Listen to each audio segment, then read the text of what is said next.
ถ้าผู้ใดสิแบบว่ากลับเมื่อใช้ชีวิตอยู่บ้านนะพี่น้องสำหรับคนลาวเนาะที่เขามาทำงานอยู่ที่ประเทศไทยก็แบบว่าคิดละหลายเนาะแล้วก็ต้องแบบว่ามีเงินเก็บละหลายถึงจะอยู่บ้านเท่าใดเนาะเพราะว่ายังมีหลายคนที่แบบว่าเมื่อใช้ชีวิตอยู่บ้านเลยอยู่บ่ได้โดยเฮาก็คนหนึ่งแหละพี่น้องที่แบบกลับเมื่ออยู่บ้านแล้วแบบอยู่บ่ได้นะเพราะว่าเงินเก็บเฮาบ่หลายเพราะฉะนั้นแล้วเฮาก็ต้องคิดให้หลายว่าสิ่งที่เฮาต้องมีเลยคือแบบว่าเงินเท่านั้นพี่น้อง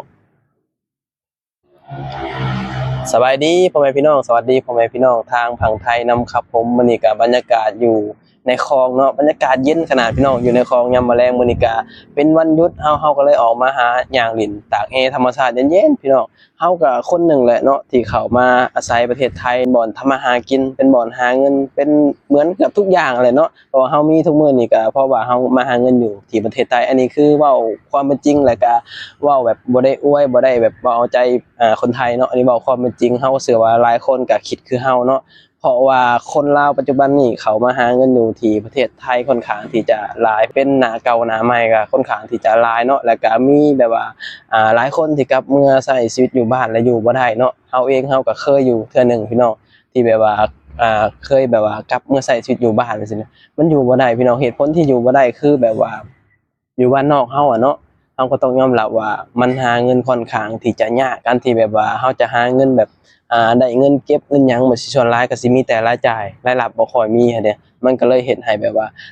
ใช้ชีวิตค่อนข้างที่จะยากแล้วก็ใช้ชีวิตบ่ได้เลยค่อนข้างที่จะแบบว่าโอ้การหาเงินนี่มืดแปดด้านเนาะอีกอย่างเฮาก็เคยใช้เงินนึกออกบ่การที่เฮาจะแบบว่าอยากได้หยังชิ้นเป็นชิ้นใหญ่ๆแบบอยากเฮ็ดนั่นเฮ็ดนี่มันก็ค่อนข้างที่จะยากเพราะว่าเงินเฮาบ่หลาย สำหรับคนลาวที่เขามาทำงานอยู่ที่ประเทศไทยเนาะถ้าเกิดว่าเงินบ่หลายหรือว่าบ่มีหยังรองรับหรือว่าบ่มีแนวคิดว่ากลับไปแล้วเฮาสิเฮ็ดหยังหั้นนะบ่แม่นว่ามีเงินแล้วอยากกลับไปแล้วเมื่ออยู่แบบซี้นะคือเงินที่หามาเฮาเองเฮาก็มีเงินเก็บพี่น้องแต่พอมีเงินเก็บนี่แบบว่าเฮาใช้ไปนี่เบิดเดะพี่น้องมันบ่มีรายได้เข้ามาเลยเนาะส่วนหลายก็สิมีแต่รายจ่ายแล้วก็บวกกับการเฮามีลูกพอมีลูกปุ๊บมันก็ค่าใช้จ่ายโอ้มึค่าใช้จ่ายนี่แบบว่าสุดยอดนะพี่น้อง ค่าครองชีพปัจจุบันนี้บ้านเฮาก็อย่างที่ทุกคนรู้เนาะว่าค่อนข้างที่จะสูงเด้ค่าครองชีพบ้านเฮานึกออกบ่คือแบบว่ารายได้เฮาก็แทบจะบ่มีอยู่แล้วแบบซี้นะรายจ่ายแทบจะทุกวันแบบซี้นะมันก็เลยเฮ็ดให้แบบเมื่อใช้ชีวิตอยู่บ้านนอกนี่มันอยู่บ่ได้แล้วก็เฮ็ดให้เฮารู้ว่าอ๋อการที่แบบเฮาบ่มีเงินการที่เฮาแบบว่าบ่มีแผนที่จะแบบมาแบบว่าใช้ชีวิตอยู่บ้านนี่มันแบบบ่ได้เลยพี่น้องเฮาต้องมีเงิน เราต้องคิดว่าเราต้องวางแผนว่าเรากลับไปนี่เราเราสิแบบใช้ชีวิตจั่งใดแล้วก็เรามีหยังเฮ็ดบ่แบบว่าพอจะมีรายได้เข้ามาครอบครัวไปซี้นะถ้าเกิดว่าผู้ใดบ่มีแบบมีความคิดว่าจะกลับเมือเฮ็ดสิ่งนี้ไปซี้คือเราแนะนำว่าอยู่ไทยดีแล้วพี่น้องอย่างน้อยอยู่ไทยนี่มีเงินใช้มีเงินเก็บแล้วก็มีบ่อนหาเงินเนาะเอาไว้แบบว่ามีเงินเก็บหลายๆมีแบบว่ามีความคิดว่าเรากลับเมือเราสิเฮ็ดหยังบ่ซี้ค่อยกลับเนาะถ้าเกิดว่ายังบ่ทันมีหยังนี่อย่าเพิ่งกลับพี่น้องอยู่ไทยไปก่อนเนาะอยู่ไทยไปก่อนเพราะว่าอยู่บ้านเฮาคืออย่างเราเว้ามันบ่มีแบบว่ารายได้เข้ามาเนาะแล้วก็บ่อนที่เฮาอยู่นี่เฮาบ่ฮู้ดอกเนาะแต่ละที่แต่ละบ่อนนี่คือกันบ่แต่ว่าบ่อนที่เฮาอยู่นี่มันค่อนข้างที่จะไกลในตัวเมืองแล้วก็บ่อนหาเงินก็ค่อนข้างที่จะยากแล้วก็มันบ่ได้ใกล้แบบแหล่งท่องเที่ยวนะแบบมีนักท่องเที่ยวหรือว่ามีผู้คนมากมายแล้วก็สามารถแบบว่าหาเงินง่ายไปซี้นะมันบ่ได้อำนวยความสะดวกกับการหาเงินบ่อนที่เฮาอยู่แต่คนอื่นเขาบ่ฮู้พี่น้องบางคนอาจจะแบบว่าใกล้บ่อนท่องเที่ยวเนาะแบบสิสามารถเปิดร้านอาหารได้แบบสินะสามารถหาเงินได้ง่ายมันก็พอกลับเมืองพี่น้องเพราะมันมีงานที่รองรับเฮาเนาะแต่ว่าสำหรับคนที่บ่มีงานรองรับนี่ก็ต้องคิดใหม่ก็ต้องแบบคิดให้หลายคือเฮานี่เฮามาเฮาก็ต้องคิดให้หลายว่าถ้าเกิดว่ามื้อหนึงเฮาอยากกลับมาใช้ชีวิตอยู่บ้านจั่งซี้เฮาก็ต้องคิดแหละว่าเฮาสิเมื่อเฮ็ดหยังเฮาสิเมื่อแบบว่าเฮ็ดจั่งใดสิเมื่อใช้ชีวิตจั่งใดหั้นนะ เพราะว่าเราต้องยอมรับได้ว่ายุคสมัยนี้มันยุคเงินน่ะบ่มีเงินมันก็อยู่บ่ได้เพราะว่าทุกสิ่งทุกอย่างมันล้วนใช้เงินน่ะพี่น้องโดยเฉพาะคนที่มีครอบครัวเนาะแล้วก็คนหนุ่มคนสาวที่จะสร้างครอบครัวแบบฉะนั้นอยู่บ้านเฮานี่ตามบ้านนอกตามแบบสถานที่แบบบ่ได้อำนวยความสะดวกให้กับเฮาแบบหาเงินจังซี่นะคือแบบตัดออกไปเลยว่าสิมีบ้านมีรถมีนั่นมีนี่คือบ่มีพี่น้อง ก็ต้องแบบว่าเขามาอาศัยประเทศไทยแหละแบบเป็นบ่อนหาเงินเนาะเพราะว่าคนหนุ่มคนสาวปัจจุบันนี่คนที่สร้างครอบครัวใหม่ก็เขามาหาเงินอยู่ที่ประเทศไทยหลายเพราะว่าแน่นอนเนาะคนแบบสร้างครอบครัวใหม่อันดับแรกก็คือบ้านพี่น้องบ้านนี่แน่นอนบางทีแบบบางคนอาจจะ อยู่กับพ่อกับแม่นะแต่ว่าบ่คักว่าซั่นครอบครัวส่วนตัวเฮาว่าซั่นนะเฮาก็จะมีบ้านแหละอันดับแรกเนาะสองถ้าเกิดว่าได้บ้านแล้วก็อยากได้รถคำว่าอยากของคนเฮานี่มันหลายเด้พี่น้องในปัจจุบันนี่เนาะเฮาก็ต้องยอมรับบ่ว่าไผบ่ว่าเจ้าว่าข่อยเฮาเองคือกันคำว่าอยากนี่มันสมปิอยากพี่น้องคือแบบอยากทุกอย่างอะเนาะในโลกปัจจุบันนี่อยากได้นั่นอยากได้นี่ก็เป็นธรรมดาของมนุษย์น่ะถามว่าผู้ใดสิแบบว่าเฮ็ดได้บ่ผู้ใดสิพยายามเฮ็ดหรือว่าผู้ใดสิแบบปล่อยวางเฮาอ่าพอใจในสิ่งที่เฮามีบ่อิหยังประมาณนี้ก็แล้วแต่คนแล้วแต่คิดเพราะมุมมองแต่ละคนอีหยังมันก็บ่คือกันพี่น้องหลายคนก็หลายเป็นเนาะในโลกปัจจุบันนี้เฮาก็ต้องเข้าใจ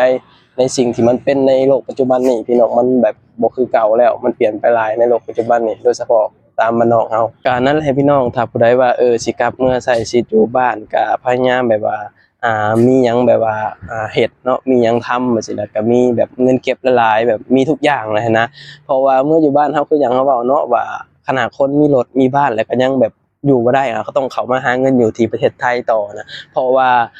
คนเฮาเคยใช้เงินน่ะนึกออกบ่พอบ่มีเงินมาแล้วมันรู้สึกว่ามันบ่มั่นคงในชีวิตอิหยังประมาณนี้นะพี่น้องคนเฮาแบบว่าอนาคตเนาะบางทีอาจจะเจ็บเป็นอุ่นมาลูกเต้าหรือว่าพ่อแม่เจ็บเป็นอุ่นมาถ้าเกิดบ่มีเงินนี่มันค่อนข้างที่จะยากเด้พี่น้องในยุคสมัยใหม่เนาะยุคสมัยมันเปลี่ยนไปอันนี้เราก็ต้องยอมรับว่ายุคสมัยมันเปลี่ยนไปหลายพี่น้องเราก็ต้องปรับตัวแล้วก็ต้องอยู่ให้ได้ตามยุคตามสมัยเนาะบ่มีแต่เราดอกดิ้นรนผู้ใดก็ดิ้นรนเนาะในโลกปัจจุบันนี้ทุกคนก็ต้องดิ้นรนเพื่อสิ่งเดียวกันนั่นคือเงินเงินเป็นสิ่งสำคัญเขาเว้าหลายคลิปที่ผ่านมาเงินเป็นสิ่งสำคัญถ้าเกิดว่าคนใดที่ยังบ่พร้อมคนใดที่ยังบ่มีทุกอย่างเฮาแนะนำว่าอย่าพาแบบกลับเมืองอยู่บ้านเฮาอยู่ไทยแหละดีที่สุดแล้วพี่น้องก็อยู่ไทยก็อย่าลืมเนาะก็ทำตัวให้ดีอยู่ให้เป็นพี่น้องคือเฮาเว้าหลายคลิปที่ผ่านมาอยู่ให้เป็นอยู่ให้เพิ่นฮักอย่าอยู่ให้เพิ่นเกลียดเนาะเฮามาอาศัยบ้านเมืองคนอื่นก็เฮาก็ต้องคิดว่าเฮามาอาศัยเฮาก็ต้องทำตัวให้ดีเฮาเป็นผู้อาศัยเนาะเฮาคนหนึงแหละบ่แม่นว่าตั้งเว้าได้บ่แม่นว่าเฮาแบบเข้าข้างตัวเองเนาะเฮาคนหนึงสิคิดตลอดว่าเฮามาอาศัยบ้านเมืองคนอื่นเฮาสิคิดว่าเฮาสิแบบ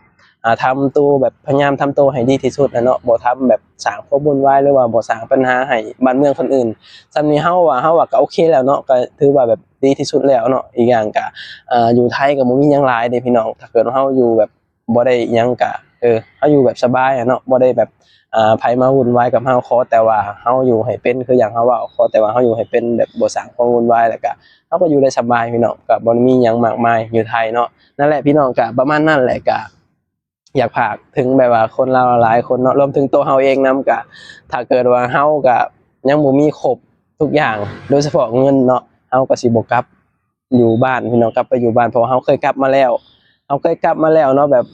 กลับมาอยู่บ้านแบบบ่มีรายได้แบบพอมีลูกมีหยังค่าใช้จ่ายมันแบบค่อนข้างที่จะหลายพี่น้องในยุคนี้เนาะก็เลยคิดว่ามาหาเงินอยู่ไทยแล้วก็